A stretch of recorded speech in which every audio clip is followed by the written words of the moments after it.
자, 그러면 앞서 예고를 해드린 대로 2부 첫 번째 종목입니다. 특별 진단 이어갈 텐데요. 금호석유 살펴봐야 되겠죠? 네, 맞습니다.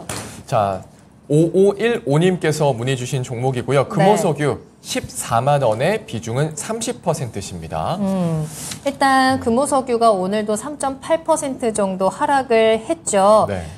금호석유화학이 지금 차트를 보셔도 아시겠지만 굉장히 오랫동안 계속해서 내려가고 있는 상황이고요. 오늘 12만 9,900원의 거래를 마쳤습니다. 현재 시청자님께서는 한 7% 정도 손실을 보고 계신 구간이고, 얼마 전에 이제 지난주에 발표한 실적에서도 역시나 실적이 회복을 하지 못하고 있는 구간이에요. 저희 쉬는 시간 동안 용석 앵커님이 그러셨잖아요. 금호석유는 아직도 이 모양이네. 네, 제가 한 30만 원대에서 예전에 진짜요? 한창 좋을 때 샀다가 그러셨구나. 네, 손실을 좀 많이 보고 크게 좀 매도를 당하셨겠는데. 했었습니다. 그래서 오랜만에 봤거든요. 근데 아직도 이러네요. 그러니까요. 네. 자, 지금 시청자님께서도 아마 최근에 이제 들어가셨을 것 같은데 다시 한번 또 주가가 계속 내려가니까 좀 걱정되실 것 같거든요. 앞으로 어떻게 대응해야 되는지 이야기 나눠보도록 하겠습니다. 자, 그럼 두 분께서는 이 종목을 어떻게 보고 계시는지 투자 의견부터 바로 들어볼게요. 자, 김정수 전문가님, 금호석유 팔까요? 가져갈까요? 저는 매도 의견 들었습니다. 매도하겠습니다. 김영일 전문가님의 의견은 어떠세요? 저도 매도 의견입니다. 두 분 다 매도네요. 자, 그러면 손실을 좀 줄여낼 수 있는 방법이 있는 건지 체크를 해봐야 되겠네요. 자, 김정수 전문가님, 금호석유 매도 사인 주셨습니다. 자세한 설명과 함께 우리 투자 전략까지 바로 이야기 나눌게요. 지금 시장에서 가장 중요한 게 뭘까요? 너무 많지 않나요? 그러면은 이제 그 중에서 제일 중요한 게 있을 거 아니에요. 시장에서 가장 유동성. 중요한 거?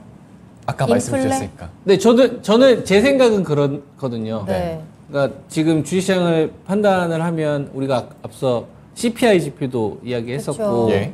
그리고 또 실적 발표했잖아요. 실적이 될 수도 있고, 또는 뭐 기관이나 외국인 수급이 될 수도 있고, 네. 또 어떤 사람은 환율이라고 이야기할 수도 있고, 그리고 불특정 다수가 이 방송을 보고 또 불특정 다수가 판단을 하잖아요.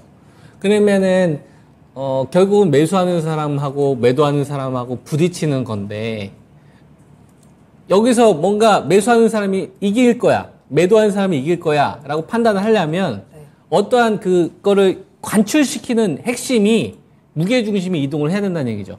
그게 뭘 거냐 이거예요. 그러니까 만약에 지금 12만 9,900원이라는 가격을 기준으로 난 사야 돼, 아니야 팔아야 돼, 매수하는 사람하고 매도하는 사람하고 부딪힐 거 아니에요.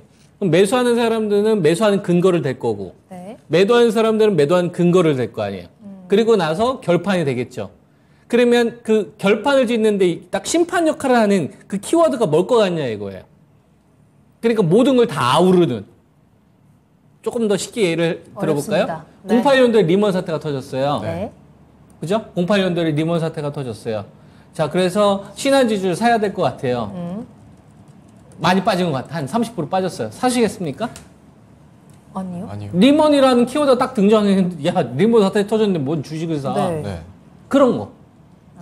거시. 그렇죠. 이제 그러니까 경기 어떤 하나의 침체. 키워드를 딱 던지면 네. 토를 못 따는 그 키워드가 나오면 그게 그 기업을 판단하는 포인트가 될 수 있다라고 저는 판단하는 거예요. 그러니까 지나가는 사람 1000명 있으면 1000명한테 어떤 키워드 하나 딱 던지면 토를 못 따라야 돼요. 공부를 잘하건 못하건 뭐 어디 잘 살건, 그랬을 때 그거는 진짜 키워드일 가능성이라고 저는 보고 있다 이거예요. 그러면 금호석이라는 기업을 판단을 하려면 실적이 상대적으로 선방을 했는데, 그죠? 실적을 상대적으로 선방했으면 가져가야 되는 건가? 근데 왜 빠졌지? 맞아요. 그러면은 오늘 빠지면 내일 또 오르나? 오를 수도 있고 하락할 수도 있겠지? 그럼 이거 가지고 이런 기업을 어떻게 판단하냐 이거예요. 그러면 여기에 이제 뭐 재무제표도 분석을 할 거고 기술 분석도 하겠죠. 근데 저는 그런 걸 다 치워버리라고 얘기하는 거예요. 아, 됐고 지금 돈 없어 시장에. 너 금호석유 살래? LG화학 살래? LG화학 사죠. 너 LG화학 살래? LG 에너지 솔루션 살래? LG 에너지 솔루션 사지. 너 삼성전자 살래? 애플 살래? 애플 사지. 돈이 줄어들잖아요. 100이라는 유동성이 50으로 줄어들면 장사 없어요. 3등, 4등들은 1등한테 해야 되는 거지. 똘똘한 한 채 가지려고 한다니까요. 세상 이치가. 그런 관점으로 금호석유를 팔아보면 지금 실적을 얘기해서는 안 된다. 경쟁에서 밀리고 있는 거다. 그래서 금호석유를 살 거라면 롯데케미칼을 살려고 할 거고, 롯데케미칼을 살려고 한다면은 LG화학을 살려고 할 거고, LG화학을 살려고 한다면은 배터리를 살려고 하겠죠. 그래서 금호석유라는 주식이 만약에 지금 현재 구간에서 조정이 나왔는데 배터리가 에코프로나 에코프로 BM이나 뭐 삼성 SDI나 뭐 LNF 이런 주식들 있잖아요. 잘 나갔던 주식들이 코스모신 이런 애들 가격 조정 하나도 안 나왔어. 위에 버텨 있어요. 그러면 이런 종목들은 조금 더 가져가도 돼요. 근데 빠졌잖아요. 강남 주식들이 빠졌잖아. 얘도 빠졌고 뭘 사야 돼요? 강남으로 가야지. 그래서 제가 매도 의견을 드린 거는 이 주식에 대한 매도 의견보다 네. 어차피 같은 돈이라면 회복이 빠른 쪽으로 가는 게 현명하죠. 그래서 배터리가 원하는 가격 조정이 나왔으니 같은 돈이라면 배터리로 이동을 해서 회복 속도를 빨리 나올 수 있는 게 훨씬 더 낫다. 거기는 이익의 질도 좋았고 체질 개선도 됐으니까. 그래서 매도 의견을 드린 거지. 이 기업에 대해서 실적 코멘트를 하고 싶어서 던진 건 아니에요. 이 유동성이라는 키워드가 만약에 증가였다. 돈이 늘어난다. 그러면 이런 의견 안 드려요. 돈이 줄고 있기 때문에 이런 의견 드리는 것이. 제 의견 이렇게 말씀드리겠습니다. 알겠습니다. 그러면 지금 바로 매도를 할까요? 저는 바로 매도해서 매도가 배터리 더- 양극재 쪽으로 종목들 찾아 의견입니다. 알겠습니다. 금호석유에 대해서 지금 시장의 상황과 함께 그러면서 시장의 이제 관심이라든지 그 선호도에 따라서 조금 더 우리가 체크를 해봐야 될 것 같고요. 따라서 내일장에 바로 매도 사인 전해드렸습니다. 이 종목보다는 배터리 양극재로 종목 교체 의견도 함께 전해드렸네요. 자, 그러면 김형희 전문가님의 의견도 들어봐야 되는데 역시나 매도에 대한 시그널 주셨어요. 어떤 이유일까요? 일단 최근에 이제 워렌 버핏 형님께서 이런 얘기를 하셨어요. 쉽게 돈 벌던 시기는 끝났다. 이게 이제 뭐냐면 쉽게 돈 벌던 시기가 있었나라고 생각을 맞아. 하실 한 수가 번도 있어요. 그런 네. 한 번도 그러죠. 네, 그렇죠. 그런데 사실 있었죠. 원래 주식시장에 한 10년에 한 번씩은 그런 호황기가 오고, 코로나 네, 때. 코로나 끝나고 나서 지수가 코스피가 3천을 가버리는 1,500에서 3천을 갔으니까 어마어마한 기염을 토했던 시기가 있었고, 그때 당시에 이제 뭘 사든 다 수익이 나버리는 그야말로 불장이었습니다. 그래서 최근에 이제 이 워렌 버핏 형님이 뭐라고 이제 이야기를 하신 거냐. 결국에는 돈 쉽게 벌던 시기가 끝났다라고 하는 건 이제 시장의 유동성이 많이 축소가 된다라는 거거든요. 그러면 이제 이 부분에 대해서 결국엔 뭐라고 해석을 할 수가 있느냐. 경기 침체가 이제 계속적으로 좀 장기적으로 이어질 수가 있다. 스태그플레이션에 대한 우려감들이 커지고 있다. 그러면서 시장의 유동성이 많이 줄어든다라고 저는 해석이 되거든요. 그러면 시장의 유동성이 해소되고 이제 어느 정도 시장 유동성이 부족해진다라고 했을 때 결국에는 주식이 올라가려면 매력도가 있어야 됩니다. 이거 매력도다라고 하는 건 결국에는 앞으로 돈을 잘 벌 수 있을 것 같다라고 하는 이제 근본적인 믿음이거든요. 기대감이고. 네. 그러면 저는 올해는 웬만하면 전방 산업 쪽은 쳐다보지 말자라고 이야기를 하고 있어요. 왜 그러냐라고 했을 때 올해가 경기 침체잖아요. 경기 침체고 경기 침체 구간에는 전방 산업들이 전체적으로 돈을 벌 수가 없다라는 거죠. 예전에 잘 벌었던 것만큼. 그러면서 올해 이제 성장률, GDP 성장률이 지금 계속 하락을 하고 있기 때문에 올해 전방 산업군들이 회복을 할 수 있을 것인가? 물론 개선에 대한 기대감은 있겠지만 예전만큼의 어떤 기대감이 폭발했었던 구간은 나타나기 어려울 거다라는 거죠. 그러면 결국에는 올해 내내 계속해서 돌 수밖에 없는 것들은 앞으로 성장할 수밖에 없고 돈을 많이 벌 것 같은 산업 쪽에 돈이 몰릴 수밖에 없다라는 겁니다. 그러면 금호석유는 그쪽에 속하느냐? 전방산업군에 속한다라고 봐야겠죠. 이번 1분기 영업이익이 전년 동기 대비 70% 넘게 하락한 영업이익을 나타냈거든요. 결국에는 경기 침체에 대한 압박을 그대로 다 받고 있다라고 생각이 됩니다.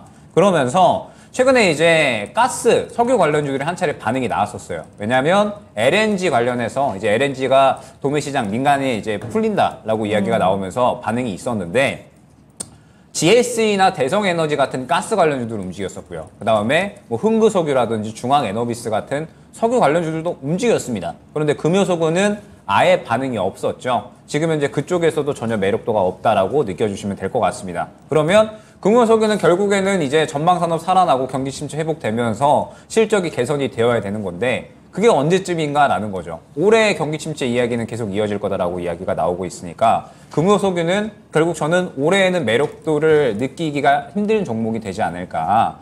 그러면 금호석유는 지금 현재 구간에서 매수를 하기에도 갖고 가기에도 저는 의미가 없는 종목이다라고 생각을 하거든요. 그렇기 때문에 저는 정리할 수 있을 때 정리를 해야 된다라고 생각을 하고 있고, 금호석유는 저는 굳이 더 볼 필요 없다라고 생각을 합니다. 마찬가지로 저는 금호석유는 현재가에서 바로 정리를 하셔서 5월달, 6월달이면 이제 슬슬 반도체 재고 기대감이 어느 정도 이제 재고가 좀 이제 어느 정도 줄어든다. 그러면서 업황 회복 기대감이 슬슬 나타날 시기고요. 디스플레이 쪽도 이제 하반기 들어서면서 실적 회복 기대감 나타날 시기고요. 로봇도 지금 현재 정책발 기대감이 나타날 시기입니다. 그러면 이제 시장이 어느 정도 하락을 멈췄다, 혹은 어느 정도 이제 하락을 어느 정도 반영을 했다라고 했을 때에는 앞으로 상승이 나올 수 있는 종목군들 준비를 잘해야 되는 시기거든요. 저는 차라리 금호석유 매도해서 지금 현재 5월, 6월 달에 도울 수 있는 종목 쪽으로 교체를 하는 게 오히려 훨씬 수익 만회가 빠를 거다라고 생각을 하기 때문에 저는 금호석유는 반등도 웬만하면 생각하지 않으셨으면 좋겠고, 그냥 바로 현재가 매도하셔서 다음 종목으로 교체 준비하셨으면 좋겠습니다. 네. 쉽게 돈 버는 시기는 끝났다. 워렌 버핏의 말도 인용을 하셨는데요. 경기 침체에 대한 압박을 바로 받는 종목이다 말씀 주셨습니다. 내 현재가에서 바로 매도하고 종목 교체 의견으로 말씀 주셨네요. 네. 자, 가격 전략 다시 한번 정리를 좀 해봐야 되겠죠. 자, 두 분 모두 매도 사인 주셨습니다. 매도하고 종목 교체 의견이고요. 두 분 다 내일장에서 바로 매도하기를 추천해 드렸어요. 종목 교체, 우리 김정수 전문가님께서는 2차 전지 양극재에 대한 시그널 주셨고, 김영일 전문가님께서도 반도체나 로봇 이쪽에 대해서 또 조언을 드렸거든요. 잠시 후 히든카드 통해서 어떤 종목으로 갈아탈지 함께 체크해 보시면 되겠습니다. 금호석유 손실 키우지 말고 바로 빠져나오세요.